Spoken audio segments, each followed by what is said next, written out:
اور چیلنج موجود آنے والے دور میں کیا ہے وہ میں آپ کو بتانا چاہتا ہوں۔ فرمایا آنے والا چیلنج تمہارا مقابلہ عیسائیت کے ساتھ نہیں، یہودیت کے ساتھ نہیں، عیسائیوں کے ساتھ مناظروں کا وقت گزر گیا۔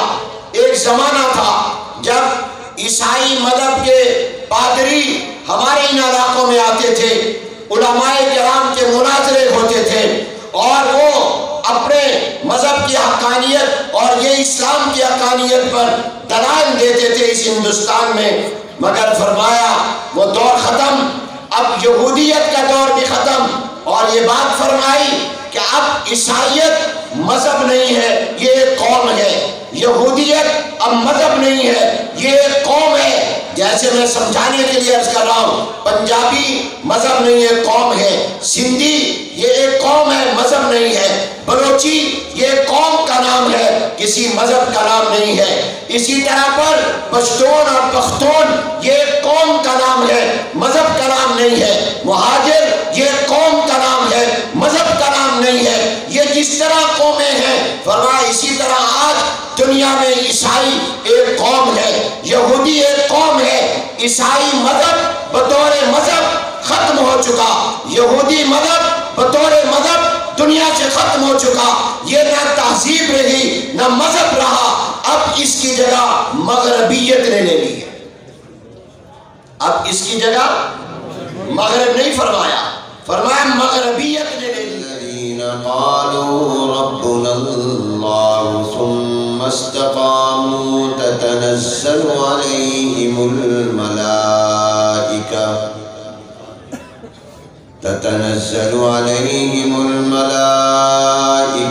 ألا تخافوا ولا تحزنوا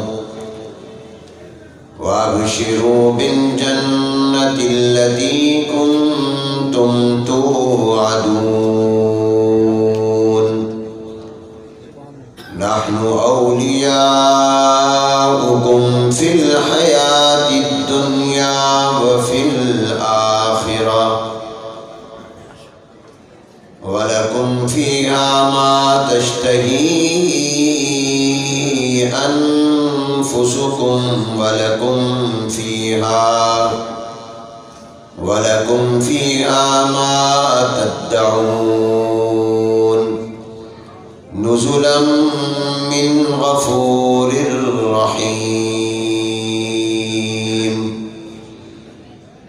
صدق الله العظيم وصدق رسوله النبي الكريم ونحن على ذلك لمن الشاهدين والشاكرين والحمد لله رب العالمين اللهم صل على محمد وعلى آل محمد كما صليت على إبراهيم وعلى آل إبراهيم إنك حميد مجيد اللهم بارك على محمد وعلى آل محمد كما باركت على إبراهيم وعلى آل إبراهيم إنك حميد مجيد قابل صد احترام حضرات علماء کرام، شیوخ حدیث، اساتذہ کرام، بزرگان مکرم، برادران اسلام، فضلاء کرام، طلباء عزیز، السلام علیکم ورحمۃ اللہ وبرکاتہ۔ آج بتاریخ 28 رجب المرجب سن 1442 ہجری مطابق 13 مارچ سن 2021 بروز ہفتہ بعد نماز عشاء جامعہ دارالعلوم فاروقیہ دمیال کیمپ راولپنڈی پنجاب پاکستان کے سالانہ اجتماع میں شرکت باعث سعادت ہے۔ دعا اللہ تبارک و تعالیٰ اسے ہماری بخشش، مغفرت اور نجات کا سبب بھی بنا دیں۔ میں شکر گزار ہوں اپنے رفیق خاص، دست راست، ممتاز عالم دین، خطیب عالم اسلام حضرت مولانا قاضی عبدالرشید صاحب دامت برکاتہم العالیہ، اور اس جامعہ اور دینی درسگاہ کے تمام اساتذہ اور منتظمین کا، جنہوں نے آج کے اس مبارک اور مقدس اجتماع میں شرکت کی مجھے دعوت دی۔ میں نے قرآن کریم کی جو آیت مبارکہ تلاوت کی ہیں، ان کا ترجمہ یہ ہے کہ اللہ تبارک و تعالیٰ ارشاد فرماتے ہیں ان الذین قالوا ربنا اللہ، تحقیق وہ لوگ جنہوں نے کہا ہمارا رب اللہ ہے، ثم استقاموا، پھر اس پر وہ ڈٹ گئے اور جم گئے، تتنزل علیہم الملائکہ، ایسے ایمان والوں پر اللہ کے فرشتے نازل ہوتے ہیں اور یہ فرماتے ہیں تم ڈرو نہیں، کوئی غم نہ کرو، اور وہ خوشخبری ان کو سناتے ہیں اس جنت کی جس کا ان سے وعدہ کیا گیا۔ اور وہ فرشتے کہتے ہیں ہم تمہارے دوست اور مددگار ہیں دنیا میں بھی اور آخرت میں بھی،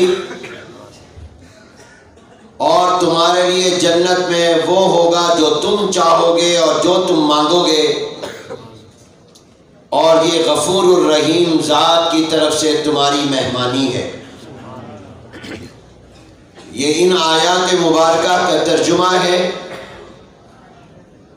قرآن کریم کی ہزاروں آیات میں سے ان آیتوں کا انتخاب اس وقت اپنی معروضات کے لیے اس لیے کیا ہے کہ ان آیات مبارکہ میں پروردگار عالم نے مسلمانوں اور بالخصوص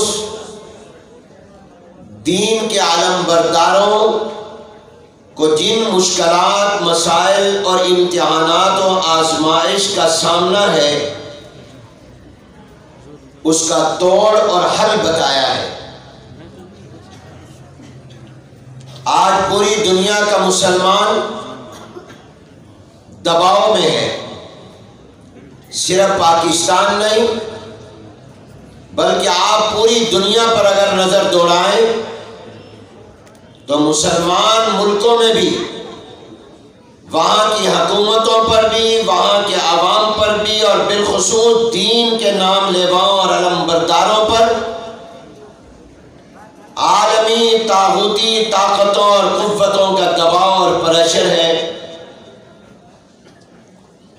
اور جن ملکوں میں مسلمان رہتے ہیں اور وہ ملک مسلمانوں کے نہیں ہیں، جیسے ہندوستان،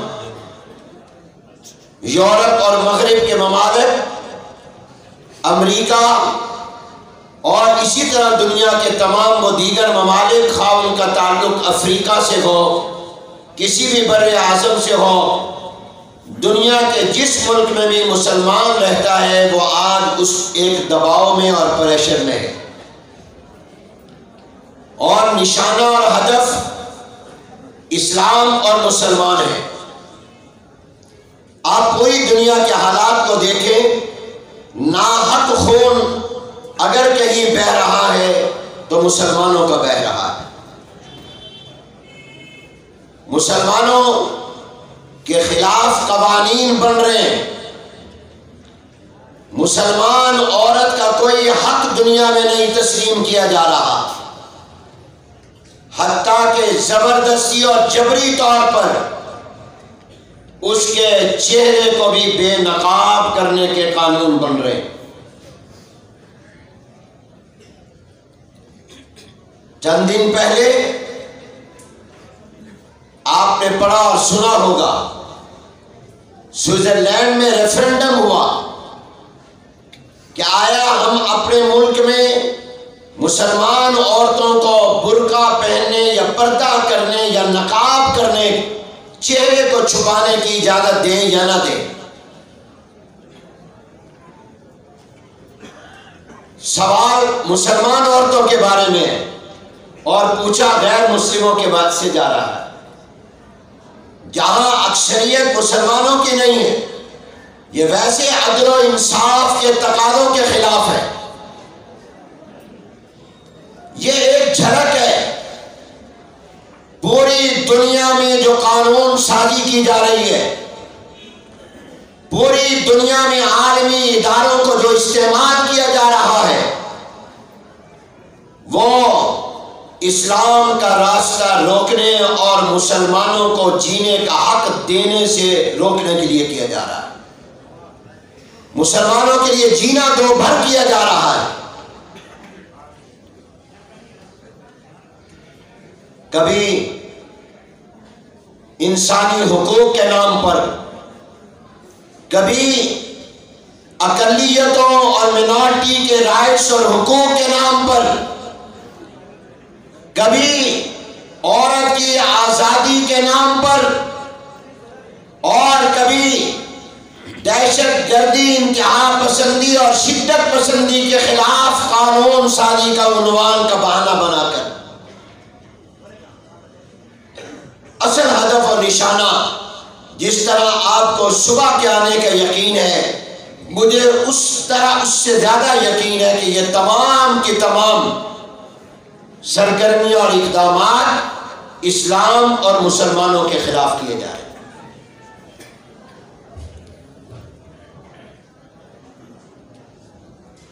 مسلمان کے عقیدے اور نظریے پر، مسلمان کی تہذیب و تمدن پر حملہ کیا جا رہا ہے۔ ان حالات میں مجھے اور آپ کو کیا کرنا ہے؟ ان حالات کا ہم نے مقابلہ کیسے کرنا ہے؟ اور اس مشکل صورتحال سے ہم نے کیسے نکلنا ہے؟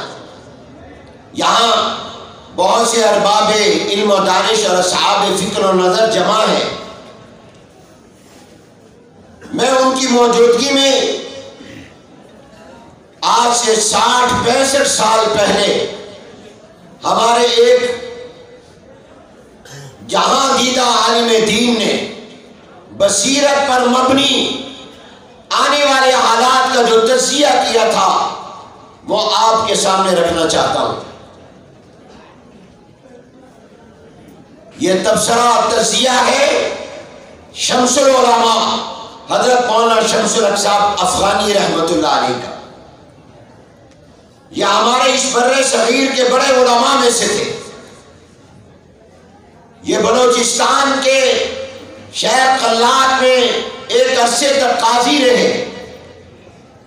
ابتدا میں جب اسلامی نظریاتی کونسل بنی، جس میں بڑے بڑے اہل علم حضرات تھے، ان میں حضرت مولانا شمس الحق افغانی رحمۃ اللہ علیہ موجود تھے، بڑے عالم تھے۔ یہ وفاق المدارس العربیہ پاکستان کے پہلے صدر تھے۔ 1961 اور 62 میں خیر المدارس میں وفاق المدارس کی مجلس شورا کا اجلاس اور اجتماع ہو رہا تھا۔ بڑے بڑے اکابر اور اہل علم اس میں موجود تھے۔ محدث العصر حضرت مولانا سید محمد یوسف بن نوری رحمۃ اللہ علیہ، میرے جد امجد استاد العلماء حضرت مولانا خیر محمد صاحب جالندری رحمۃ اللہ علیہ، خطیب اسلام حضرت مولانا احتشام الحق تھانوی رحمۃ اللہ علیہ، مفکر اسلام حضرت مولانا مفتی محمود رحمۃ اللہ علیہ، مجاہد ملت حضرت مولانا محمد علی جالندری رحمۃ اللہ علیہ، حضرت مولانا محمد عبید اللہ انور رحمۃ اللہ علیہ، حضرت مولانا محمد ادریس کاندلوی رحمۃ اللہ علیہ، یہ جبال علم چوٹی کے علماء اس مجلس میں موجود تھے۔ تو حضرت مولانا شمس الحق افغانی رحمۃ اللہ علیہ، جن کو اللہ نے بڑی بصیرت عطا کی تھی، انہوں نے 1961 اور 62 میں، جبکہ اب 2021 ہے، 21 سال یہ اور پچھلے آپ 40 سال شمار کر لیں، 40 اور 21 گویا یہ 61 سال پہلے انہوں نے علماء کے اس مجمع میں فرمایا، علماء کرام آپ کا چیلنج موجود آنے والے دور میں کیا ہے وہ میں آپ کو بتانا چاہتا ہوں۔ فرمایا آنے والا چیلنج تمہارا مقابلہ عیسائیت کے ساتھ نہیں، یہودیت کے ساتھ نہیں، عیسائیوں کے ساتھ مناظروں کا وقت گزر گیا۔ ایک زمانہ تھا جب عیسائی مذہب کے پادری ہمارے ان علاقوں میں آتے تھے، علماء کرام کے مناظرے ہوتے تھے اور وہ اپنے مذہب کی حقانیت اور یہ اسلام کی حقانیت پر دلائل دیتے تھے اس ہندوستان میں، مگر فرمایا وہ دور ختم، اب یہودیت کا دور بھی ختم، اور یہ بات فرمائی کہ اب عیسائیت مذہب نہیں ہے، یہ ایک قوم ہے، یہودیت اب مذہب نہیں ہے، یہ ایک قوم ہے۔ جیسے میں سمجھانے کے لیے عرض کر رہا ہوں، پنجابی مذہب نہیں ہے، قوم ہے، سندھی یہ ایک قوم ہے، مذہب نہیں ہے، بلوچی یہ قوم کا نام ہے، کسی مذہب کا نام نہیں ہے۔ اسی طرح پر پشتون اور پختون یہ قوم کا نام ہے، مذہب کا نام نہیں ہے، مہاجر یہ قوم کا نام ہے، مذہب کا نام نہیں ہے۔ یہ جس طرح قومیں ہیں فرمایا اسی طرح آج دنیا میں عیسائی ایک قوم ہے، یہودی ایک قوم ہے۔ عیسائی مذہب بطور مذہب ختم ہو چکا، یہودی مذہب بطور مذہب دنیا سے ختم ہو چکا، یہ نہ تہذیب رہی نہ مذہب رہا، اب اس کی جگہ مغربیت نے لے لی ہے۔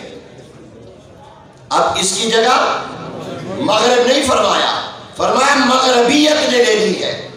مغربیت ایک مذہب اور ایک فکر، ایک فلسفہ اور ایک عقیدے کی شکل اختیار کر گیا۔ مغربیت ایک تہذیب بن گیا، ایک طرز زندگی بن گیا، ایک تمدن بن گیا، اس نے اس کی جگہ پر لے لی ہے۔ جب میں نے یہ بات پڑھی، جب میں وفاق کی تاریخ مرتب کر رہا تھا تو میری آنکھیں کھلی کہ اللہ نے ہمارے اکابر کو کیا بصیرت، کیا فراست، کیا فہم اور کیا دور اندیشی عطا کی تھی۔ آج سے 60 سال پہلے جو بات انہوں نے کہی، آج جب غور کریں تو آپ کو 100% صحیح نظر آئے گا۔ کیسے نظر آئے گا؟ میں ذرا آسان زبان میں آپ کو سمجھاتا ہوں۔ دیکھیے آج دنیا کے وہ ملک جہاں پر عیسائیوں کی حکومت ہے، جہاں کی اکثریت مذہب عیسائیت سے تعلق رکھتی ہے، اور آج دنیا کے وہ ملک جہاں یہودیوں کا کنٹرول ہے، اگرچہ یہودی تعداد میں کم ہے، اگرچہ یہودی زیادہ افرادی طاقت نہیں رکھتے، مگر انہوں نے اپنی چالاکی سے دنیا کی سیاست پر، دنیا کی حکومت پر اپنا کنٹرول کیا ہوا ہے۔ دنیا کا میڈیا ان کے قبضے میں ہے، دنیا کی حکومتیں ان کے قبضے میں ہے، مالیاتی نظام ان کے قبضے میں ہے۔ دنیا حتیٰ کہ امریکہ کا صدر یہودیوں کی مرضی کے بغیر نہیں آ سکتا۔ امریکہ جیسا ملک بھی ان کی پالیسیوں کا پابند ہے، تو وہ طاقت میں زیادہ، عیسائی اکثریت میں زیادہ، ایک کے پاس افرادی طاقت ہے اور دوسرے کے پاس اپنی ایک طاقت سیاسی اور اپنے میڈیا کی طاقت، یہ تمام طاقتیں ان کے پاس ہیں۔ مگر دنیا کے وہ ملک جہاں ان کی اکثریت یا ان کی طاقت ہے، وہاں یہ قانون بن رہا ہے، کئی ملکوں میں بن چکا ہے، کئی ملکوں میں بننے والا ہے، کئی ملکوں کے اندر یہ زیر غور ہے کہ کیا ان ملکوں میں یہ قانون بنا دیا گیا کہ مرد کی مرد کے ساتھ شادی، عورت کے ساتھ عورت کی شادی قانوناً جائز ہے۔ یہ قانون بنا ہے، مرد مرد کے ساتھ شادی کر سکتا ہے، عورت عورت کے ساتھ شادی کر سکتی ہے، جس کو کہتے ہیں ہم جنس پرستی۔ آپ بتائیے کیا پوچھے ذرا جا کر عیسائی مذہب میں یہ جائز ہے؟ بولو، آپ لوگ بھی اتنا تو جانتے ہوں گے، جائز ہے؟ کیا یہ یہودی مذہب میں جائز ہے؟ نہیں۔ یہ یہودیت یا عیسائیت ہے یا یہ مغربیت؟ مغربیت، اس کو مغربیت کہتے ہیں۔ مغربیت کس چیز کا نام ہے؟ مغربیت نام ہے اپنی من چاہی زندگی کا، کہ اللہ کا قانون بعد میں، ہمارا جسم پہلے۔ یہ جو کہا جا رہا ہے نا میرا جسم میری مرضی، یہ وہی مغربیت ہے۔ ایسے نہیں کہا جا رہا، کیونکہ وہ کہتے ہیں انسان کا حق پہلے ہے اور انسان کو پیدا کرنے والے کا قانون بعد میں ہے۔ انسان پہلے، خالق انسان بعد میں، بندے کی اپنی مرضی پہلے، اس کے پیدا کرنے والے کی مرضی بعد میں۔ اگر بندہ یہ چاہتا ہے کہ میں لڑکے کے ساتھ شادی کروں، کیوں رکاوٹ ہے؟ یہ اس کا انسانی حق ہے۔ اگر مرد مرد کے ساتھ، عورت عورت کے ساتھ، لڑکی لڑکی کے ساتھ، لڑکا لڑکے کے ساتھ شادی کرنا چاہتا ہے تو آپ کیوں رکاوٹ ڈالتے ہیں؟ چنانچہ ان کے ملکوں میں یہ قانون اس حد تک سخت کیا گیا کہ وہاں جو اس مذہب کے یا مغرب ماننے والے نہیں، ان سے کہا گیا کہ تم اس کے خلاف تبصرہ بھی نہیں کر سکتے، تم اس کو غلط بھی نہیں کہہ سکتے، اور اگر غلط کہو گے تو جرم ہوگا۔ یہ وہ چیلنج ہے جو 62 سال پہلے ایک عالم دین نے دنیا کو بتایا، اور آج 100% سے زیادہ ہے۔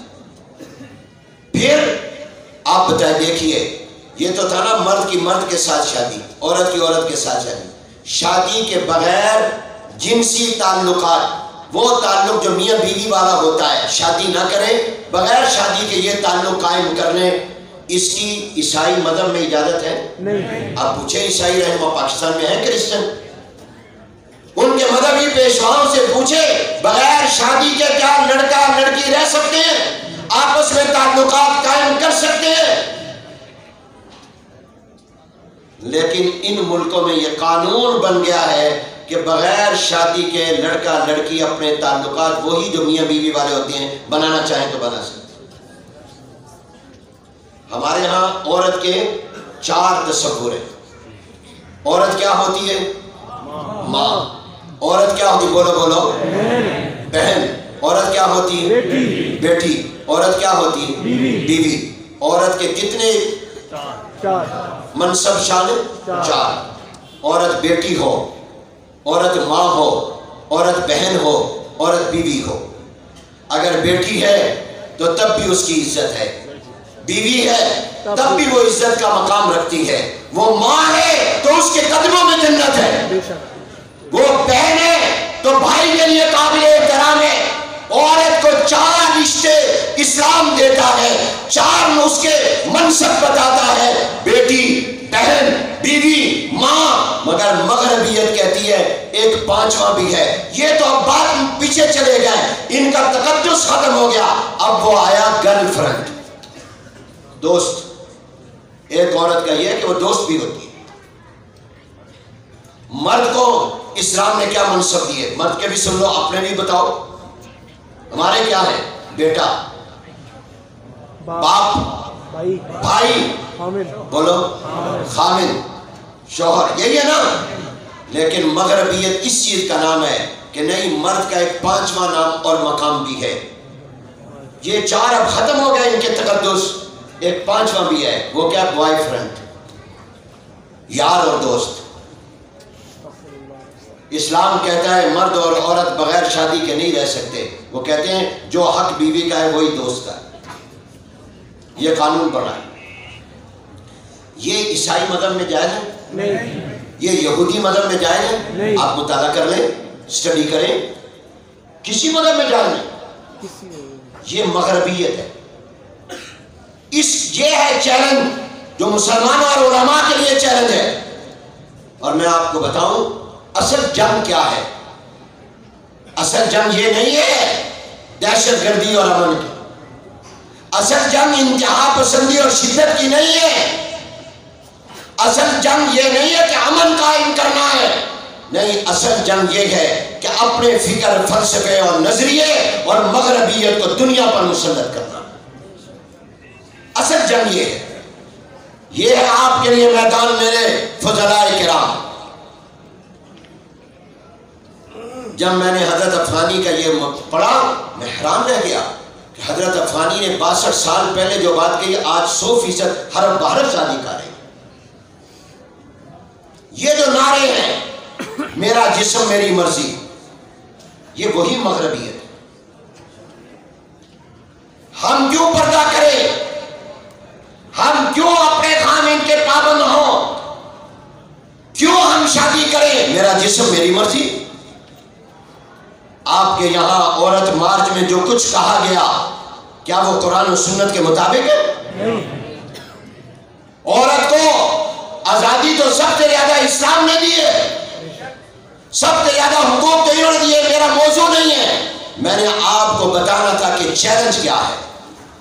چیلنج یہ ہے، یہ بات میں نے یہاں نہیں کہی، میں نے یہ بات امریکہ میں کہی، میں نے یہ بات یورپ کے ملکوں میں کہی، ان مجموعوں میں جا کر ان سیمیناروں کانفرنسوں میں کہی جہاں صرف مسلمان رہنما نہیں، جہاں عیسائیوں کے مذہبی پیشوا بشپ اور پادری بھی موجود تھے، وہاں کہیں جہاں یہودیوں کے مذہبی پیشوا بھی موجود تھے۔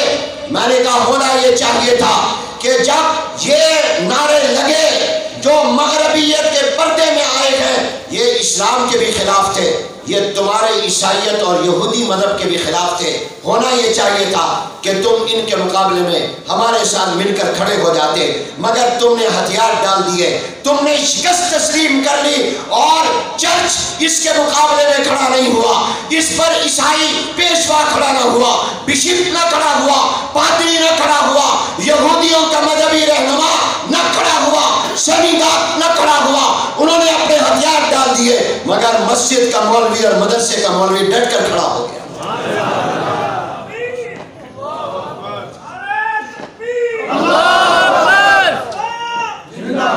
انہوں نے اپنی شکست تسلیم کر لی اور اس کے خلاف آواز نہیں اٹھائی، لیکن مسلمان اور اسلام کا علم بردار مولوی اور دینی قوت مدرسہ مسجد ممبر و محراب نے اس کو قبول نہیں کیا، وہ آگے کھڑا ہو گیا، اس لیے ہم نشانہ بن گئے۔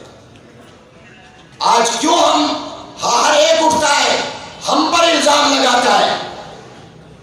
ہماری جو جنگ ہے، جو جدوجہد ہے، وہ امن اور دہشت کی نہیں ہے۔ اس میں کون سی دو رائے ہو سکتی ہیں کہ امن کو قائم ہونا چاہیے، دہشت گردی کا خاتمہ ہونا چاہیے، انتہا پسندی اور شدت پسندی کا خاتمہ ہونا چاہیے، اس میں کون سی دو رائے؟ اور سب سے زیادہ تو امن کے علم بردار ہمیں، ہماری تو پوری تعلیم ہے، امن کی تعلیم ہے۔ مجھ سے ایک مرتبہ یورپ کے ایک ملک میں بلکہ امریکہ میں تھا، تو مجھ سے انہوں نے انٹرویو کیا، تو مجھے کہنے کہ مولانا آپ اپنے مدرسوں میں کوئی امن کی تعلیم بھی دیتے ہیں؟ میں نے کہا ہم تو دیتے ہی امن کی تعلیم، مولانا سلمان خلیل صاحب، میں نے کہا ہم دیتے ہی امن کی تعلیم ہے۔ کہنے لگے کیسے؟ میں نے کہا میں نے مدرسے میں پڑھا بھی پڑھایا بھی، حضور علیہ السلام کے زمانے میں ایک میں نے کہا مثال دیتا ہوں، مشکات شریف میں اور حدیث کی کتابوں میں یہ موجود ہے، خیبر جو مدینہ منورہ سے فاصلے پر ہے، یہ یہاں یہودی رہتے تھے، یہاں زیادہ تر آبادی یہودیوں کی تھی۔ ایک مرتبہ حضور علیہ السلام کے صحابہ وہاں گئے دین کی دعوت دینے کے لیے، تو وہاں پر ایک صحابی دو ساتھی اکٹھے جا رہے تھے، اب آپس میں درخت باغات تھے، وہاں بھی الگ ہوئے، اب وہ ڈھونڈ رہے ملے نہیں، اگلے دن ان کو اپنے صحابی ساتھی کی لاش ملی، اور اب وہ حضور کے پاس آئے اور کہا کہ یا رسول اللہ میرا جو ساتھی تھا وہ قتل ہو گیا، اور ہمارا یقین ہے کہ خیبر کے یہودیوں نے قتل کیا، وہاں مسلمان رہتے نہیں ہیں اور یہ ہمارے دشمن ہیں، آپ ان سے قصاص لیں، میرے بھائی کے خون کا بدلہ لیں۔ یہ حضور علیہ السلام کے پاس آ کر کہا، اس مقتول کے بھائی نے اور اس مقتول صحابی کے ساتھی نے جو ساتھ گئے تھے، یہ واقعہ موجود ہے۔ حضور علیہ السلام نے فرمایا گواہ لاؤ، انہوں نے کہا یا رسول اللہ گواہ کہاں سے لائے، وہاں تو سارے ہمارے دشمن ہیں، یہودی رہتے ہیں، انہوں نے دیکھا بھی ہوگا تو گواہی نہیں دیں گے۔ حضور علیہ السلام نے فرمایا قسم اٹھاؤ، پھر قسم کھا کر متعین کرو کہ خیبر میں فلاں یہودی نے ہمارے ساتھی کو قتل کیا۔ انہوں نے کہا رسول اللہ ہم نے جس چیز کو اپنی آنکھوں سے نہیں دیکھا ہم قسم کیسے کھائیں؟ حضور نے فرمایا پھر یاد رکھو جب تمہارے پاس کوئی گواہ بھی نہیں ہے اور تم قسم کھانے کے لیے بھی تیار نہیں، تو پھر میں محمد دنیا میں انصاف کرنے کے لیے آیا ہوں، بھلے میرے ساتھی کا خون ہوا ہے، میرا صحابی شہید ہوا ہے، لیکن میں بغیر ثبوت کے ان یہودیوں سے بھی کوئی بدلہ نہیں لوں گا۔ میں نے کہا یہ ہے امن، اور ایک آپ ہیں بغیر ثبوت کے آپ نے افغانستان پر چڑھائی، بغیر دنیا کی کسی عدالت میں گئے آپ نے وہاں پر بمباری کی، یہ ہے اسلام جو ہم اپنے مدرسے میں پڑھاتے ہیں، یہ ہے امن۔ آپ نے کیا کیا؟ آپ کی نظر میں بقول ملزم کوئی اور تھا، سزا کسی اور کو دی، جبکہ حضور کی یہ حدیث ہم مدرسے میں پڑھاتے ہیں کہ ایک صحابی آئے، بیٹا ساتھ تھا، حضور نے پوچھا یہ کون ہے؟ کہا یا رسول اللہ میرا بیٹا ہے، آپ گواہ ہو جائیں۔ اب انہوں نے یہ بات کیوں کہی کہ آپ گواہ ہو جائیں یا میں گواہی دیتا ہوں؟ اس وجہ سے کہی اس زمانے میں یہ رواج تھا، اسلام سے پہلے باپ جرم کرتا تو بیٹے کو پکڑ لیا جاتا تھا، بیٹا جرم کرتا تو باپ کو پکڑ لیا جاتا تھا۔ حضور علیہ السلام نے فرمایا لا یجنی علیکا ولا تجنی علیہ، تو نے کہا میرا بیٹا ہے، میں گواہی دیتا ہوں تاکہ کل اگر تو کوئی جرم کرے سلام تیرے بیٹے کو دے دے۔ سن لے، تیرا بیٹا اگر کوئی جرم کرے گا تو اس کو سزا ملے گی، تو جرم کرے گا تجھے سزا ملے گی، تیرے جرم کی سزا بیٹے کو نہیں ملے گی، بیٹے کے جرم کی سزا تجھے نہیں ملے گی۔ آپ بتائیے افغانستان میں الزام تھا اسامہ پر، سزا پورے افغانستان کو نہیں دی گئی؟ پوری دنیا کو نہیں دے دی گئی؟ آپ کو دشمنی تھی صدام سے، آپ نے پورا عراق تباہ نہیں کر دیا؟ یہ ہے اسلام جو امن کی تعلیم دیتا ہے، ایک وہ ہے جو تم دیتے ہو۔ تو میرے دوستو چیلنج مغربیت ہے۔ آج میں جب پنجاب قرآن بورڈ کا چیئرمین تھا، کئی سال پرانی بات، مجھے ایک لڑکی کا ٹیلی فون آیا، آپ بیتی سنا رہا ہوں، کیا لڑکی کہ میں نے آپ سے ملنا ہے۔ میں نے کہا کیوں ملنا ہے؟ کہا میں پنجاب یونیورسٹی کی طالبہ اور اسٹوڈنٹ ہوں۔ میں نے کہا آپ نے کس سلسلے میں ملنا ہے؟ کہا میں نے کچھ آپ سے رہنمائی لینی، کچھ سوالات ہیں، میں ایک تھیسس لکھ رہی ہوں، اس کے بارے میں آپ